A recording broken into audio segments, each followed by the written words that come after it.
여러분, 우리 하나님은 우리를 사랑하실 때 최상으로 사랑하십니다. 최대로 사랑하십니다. 최고로 사랑하십니다. 다시 말하면 지금 나에게 베푸신 은혜가 최상이고 최대고 최상 최대 최고입니다. 오늘 나에게 베푸신, 비록 내 기준에서 하나님 더 능력을 베푸실 수 있을 것 같고, 하나님 더 일을 행하실 수 있을 것 같고, 하나님 더 역사하실 수 있을 것 같아 그 기대감에 아쉬움은 있을지 몰라도, 하나님은 지금 나를 최고로 사랑하셨고 최고로 사랑하실 수밖에 없고 최고로 사랑하실 수밖에 없는 존재이세요. 그래서 오늘 우리의 삶에 죽었던 나, 예수님이 대신 죽어주셔서 살리실 때는 우리가 죽고 살지 못하니까 하나님 홀로 하셨지만, 이제 죽었던 나를 우리 살리셔서 예수 믿게 하시고, 이제 하나님과 동행하는 그 길에서는 강제로 안 하시죠. 억지로 안 하시죠. 왜냐하면 저와 여러분이 가진 창조되어야 될 때 지어진, 이제 회복되어져 가는 그 인격과 사랑의 관계 속에서 하나님을 선택할 자유의 기회를 저버리게 할 수는 없으니까. 그래서 하나님은 내가 마음을 다하고 뜻을 다하고 힘을 다하고 목숨을 다해 하나님을 사랑할 기회로 예수 믿고 구원받고 남겨놓으신 것이지, 억지로 강제로 사랑하자 하지 않으세요. 그래서 오늘 이 말씀을 적용하기 위해 하나님께서 여러 가지 말씀들을 주시지만, 제가 한 8가지 그 원리를 한번 적용해 봤습니다. 첫 번째, 죄인인 사람은 하나님과 온전한 소통이 어렵습니다. 하나님과 온전한 소통이 어렵습니다. 그러니 잘못된 수고에 빠져 있을 수가 있어요. 하나님은 지금 그 직장을 원하시지 않는데, 하나님은 지금 그 일을 원하시지 않는데, 그래서 복잡해진 건데, 그래서 어려워진 건데, 그래서 열매가 없는 건데, 그래서 계속 허덕거리는 건데, 그래서 식어진 건데, 그래서 아파하는 건데, 소통이 안 되다 보니까 그 죄라는 것이 내 눈을 가리고 내 귀를 가리고 내 마음을 가리고, 우리는 태어날 때부터 아예 영적으로 하나님 보실 때는 죽은 자들이, 육으로는 호흡을 하며 산지 몰라도 영적으로는 죽었어요. 죄와 허물로 죽었도다. 죄와 허물. 그래서 영적으로 무지합니다. 알지를 못해. 무지하다는 말이 무슨 뜻이냐면 배우려고 하지 않아요.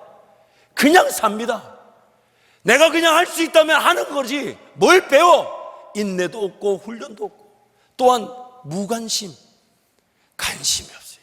정말 관심을 가져야 될 건 안 가지고 엉뚱한데 오락이며 게임이며 유행이며 그런 데서 빠져가지고 영적으로는 무관심해요. 또한 영적으로 무감각, 들리지도 않는데 괜찮고 보이지도 않는데 그냥 살아가고 아무런 감각이 없어요.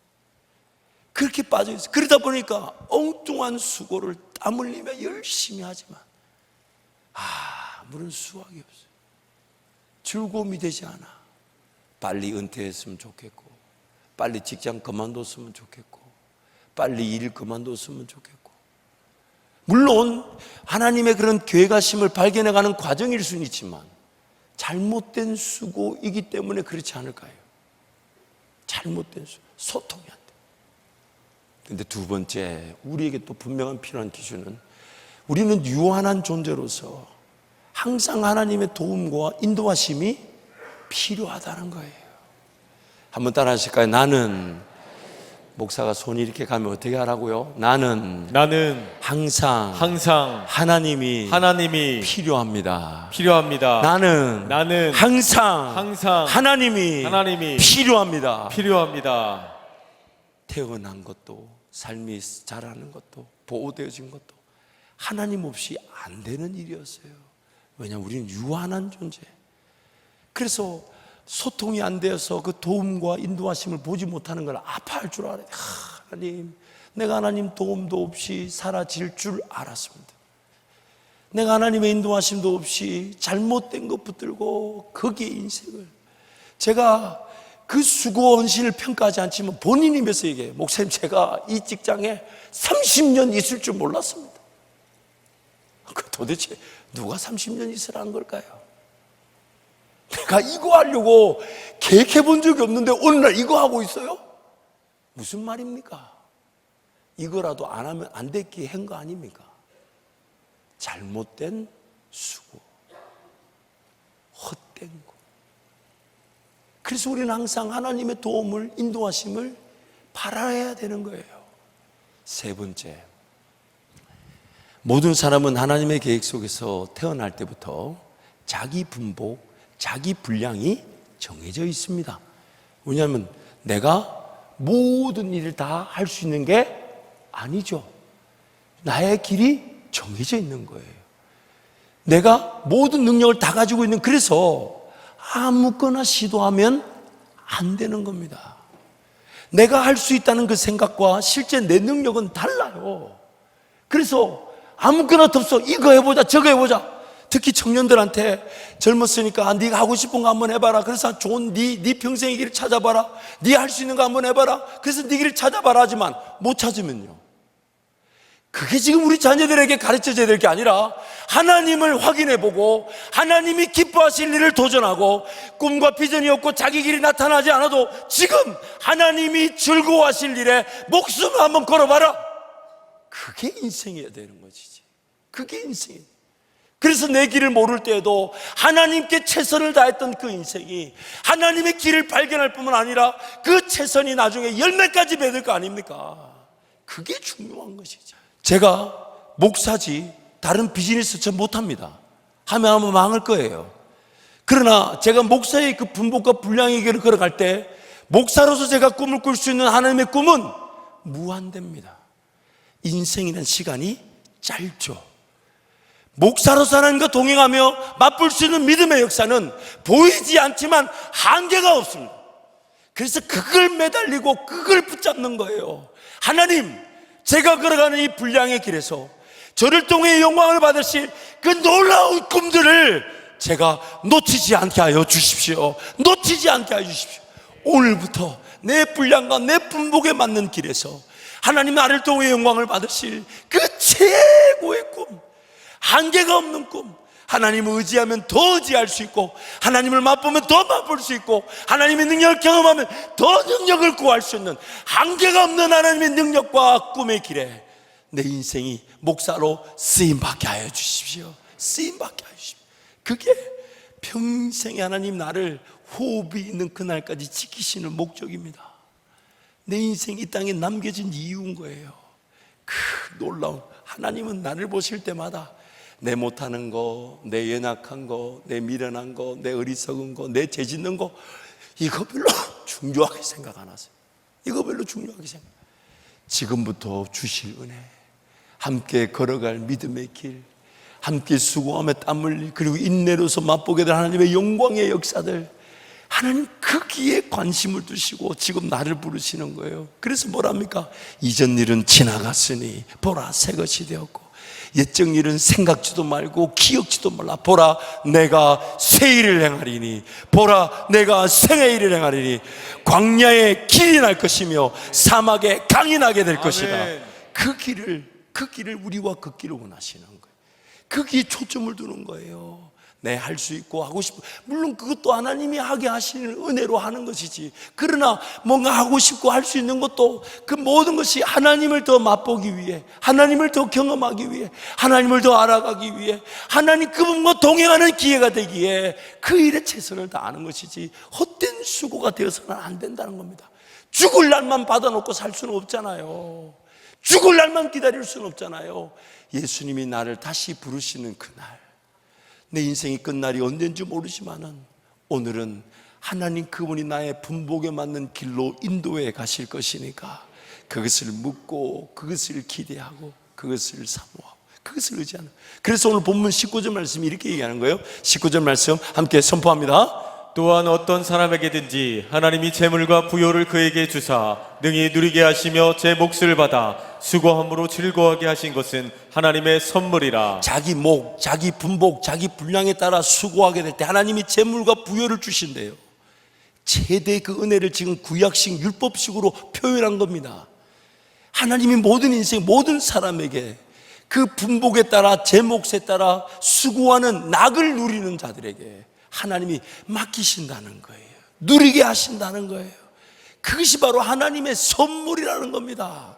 그래서 인생을 하나님께 맡기라는 거예요.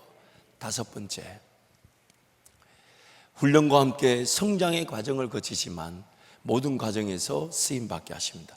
오늘 우리 인생을 보세요. 태어날 때부터 성장이 필요한 단계로 태어나죠.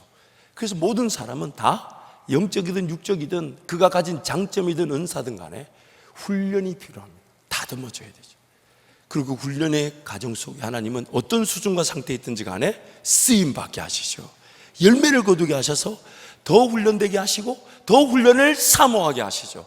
근데 문제는 여섯 번째, 죄인인 사람은 훈련의 과정을 싫어합니다. 안 배우려고 해요. 그래서 여러분 중학교 고등학교 때 공부 안 했던 거예요. 물론 하신 분들도 있지만 웃으시는 분들은 아멘. 제가 뭘 미래의 것을 아멘하는 게 아니라 옛날에 일어났던 걸 인정하라는 건데, 그만큼 우리가 안 배우려고 하는 거예요.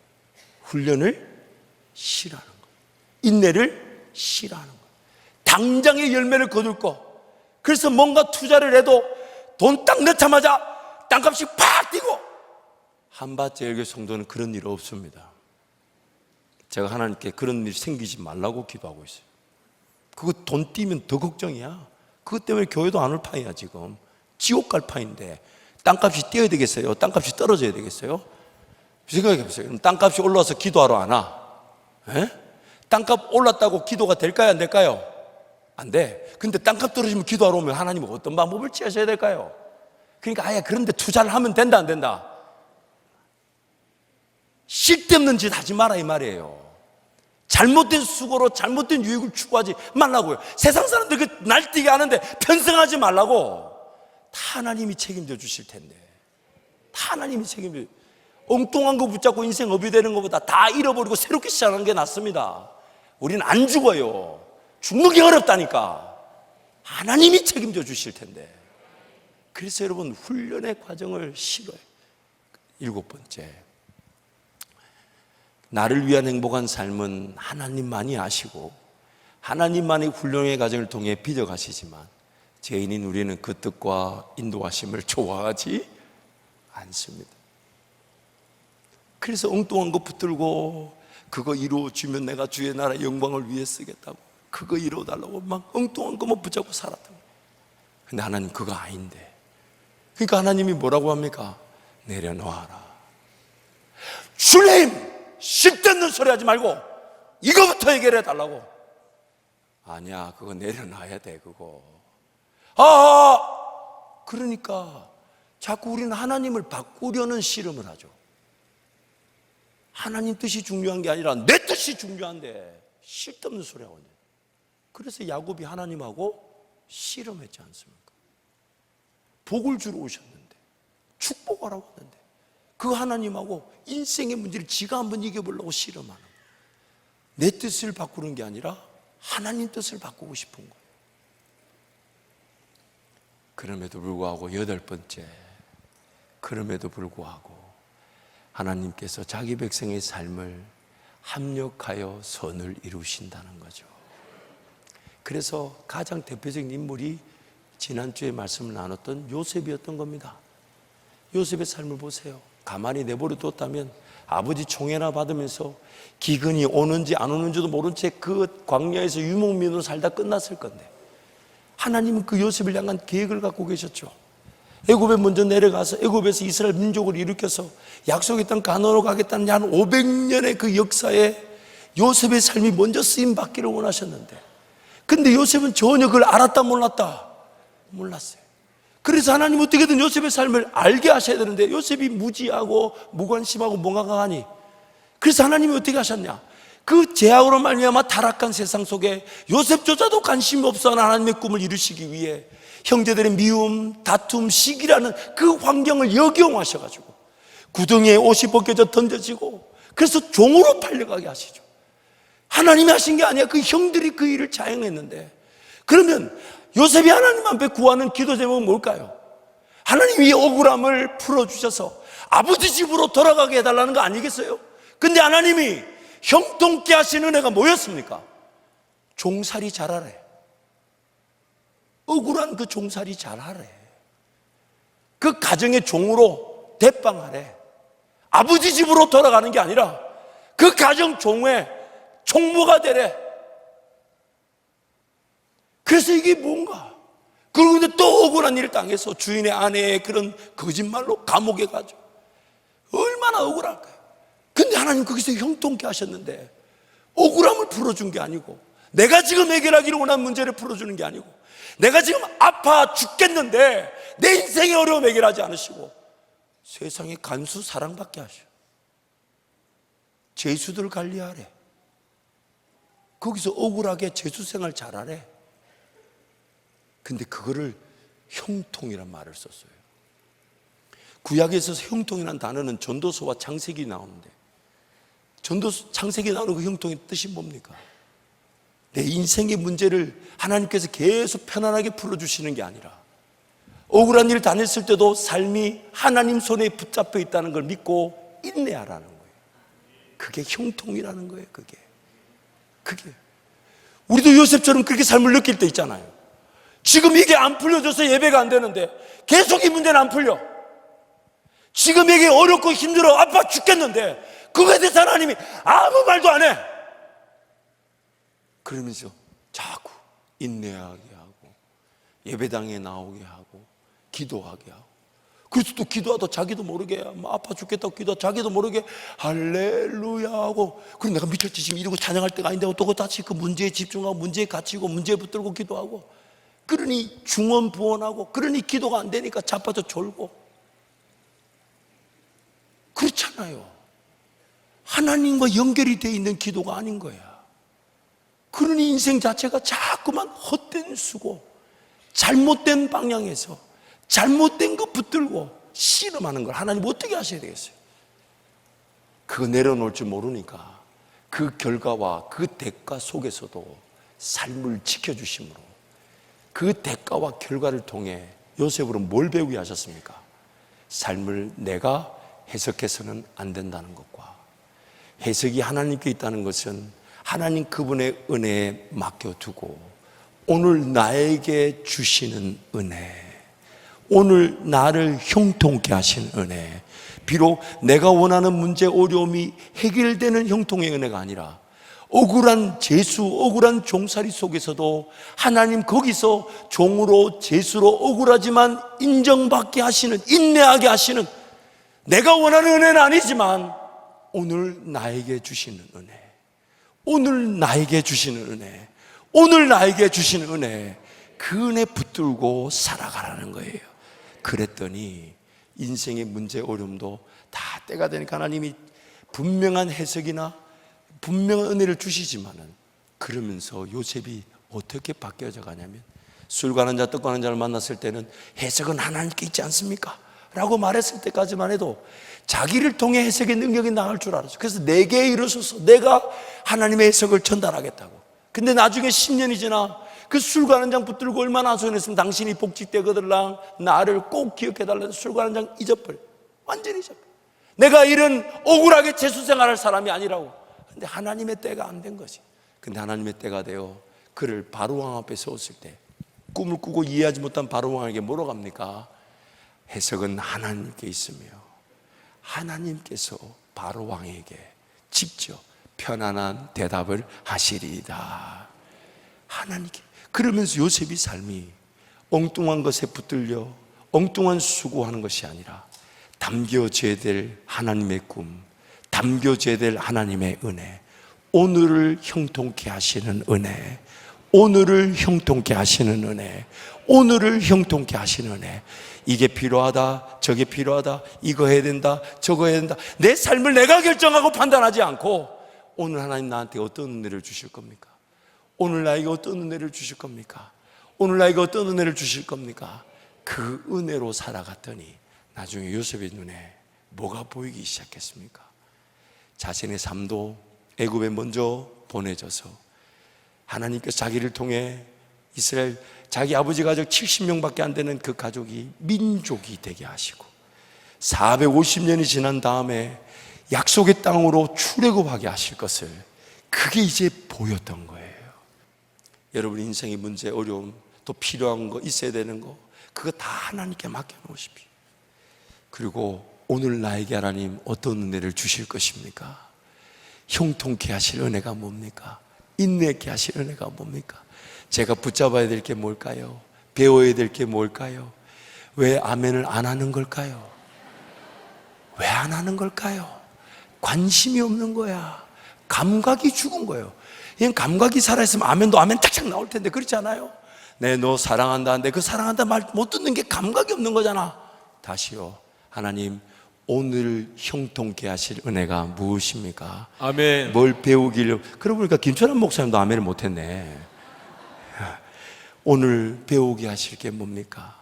오늘 깨닫게 하실 게 뭡니까? 아멘. 내가 모르는 하나님의 계획은 무엇입니까? 아멘. 내가 반드시 보아야 될 하나님 나라 원대한 목적은 무엇입니까? 아멘. 하나님, 오늘 내가 들어야 될 건 뭘까요? 아멘. 오늘 만족시켜 주실 건 뭔가요? 아멘. 오늘 날 새롭게 하실 건 뭔가요? 아멘. 오늘 내가 기도해야 될 건 뭔가요? 아멘. 오늘 내가 하나님 깨달아야 될 건 뭔가요? 아멘. 하나님 내가 더 바라봐야 될 건 뭔가요? 아멘. 아이고, 얼마나 많아요. 그런데도 무식하게 살지 말고 오늘을 예비함으로 오늘을 형통케 하시는 그 하나님의 은혜로 살아가기를 축복합니다. 아멘. 그래서 20절 말씀에 이렇게 말하는, 20절 우리 함께 선포합니다. 그는 자기의 생명의 날을 깊이 생각하지 아니하리니 이는 하나님이 그의 마음에 기뻐하는 것으로 응답하심이니라. 하나님은 이처럼 사람이 행복하게 살기를 바라시니 덧없는 인생살이에 크게 마음 쓸 일이 없다. 하나님께 맡겨놓으면 단순해요. 인생을 복잡하게 깊게 생각할 필요가 없다는 거예요. 아무리 고민해본들 내 인생이 책임져집니까? 차라리, 그래서 성경에 보면요, 깊이 생각하라는 것은 딱 한 대상만을 놓고 얘기합니다. 히브리서 말씀에 예수를 깊이 생각하라. 아멘. 예수를 깊이 생각하라. 아멘. 내 삶을 아무리 생각해본들 미래를 예측할 수 있나요? 과거로 돌아갈 수가 있나요? 현재를 잘 살 능력이 뭔지를 알 수가 있나요? 다 헛됩니다. 다 헛돼. 그래서 예수를 깊이 생각. 왜냐하면 그 안에 모든 세상의 지혜와 지식과 보화가 담겨져 있느니라. 예수를 깊이 생각하라. 아멘. 예수를 깊이 생각하라. 아멘. 예수를 깊이 생각하라. 아멘. 그래서 하나님께 삶을 맡겨놓으면 하나님 우리를 평안한 길로 인도하기를 원하신다 하잖아요. 복잡하지 않대요. 뭐 이것 때문에 예배가 안 되고 저것 때문에, 그 왜 복잡할까요? 하나님께 맡겨놓지 않는 거지. 하나님을 의지하고 하나님을 바라게 될 때 우리 인생은 단순합니다. 예배하는 것만 해도 충분하고, 예배했더니 지혜가 생기고, 예배했더니 지식이 생기고, 예배했더니 용기가 생기고, 아멘. 예배했더니 믿음이 생기고, 아멘. 예배했더니 안 보였던 길이 보이기 시작하고, 아멘. 예배했더니 앞서가는 주님이 환하게 나타나며, 아멘. 예배했더니 그 하나님 예배가 더욱 예배되어질 수 있도록 어제보다 오늘의 예배가 더 뜨거워지고 오늘보다 내일의 예배가 더 뜨거워지다가 주님 날 부르시는 그날 천국에서 그 영원한 예배를 하나님 앞에 드려지게 되는 거예요. 아멘. 그게 우리 인생인 겁니다. 그럼 여러분 한번 따라하실까요? 오늘의 형통한 은혜를 누리기 원합니다. 누리기 원합니다. 오늘의 예배를 놓치지 않게 하여 주십시오. 놓치지 않게 하여 매일의 주옵소서. 예배가 내일의 예배가 형통한 은혜입니다. 형통한 은혜입니다. 이 시간 한번 간절히 주님 세 번 잡고 기도할 때, 하나님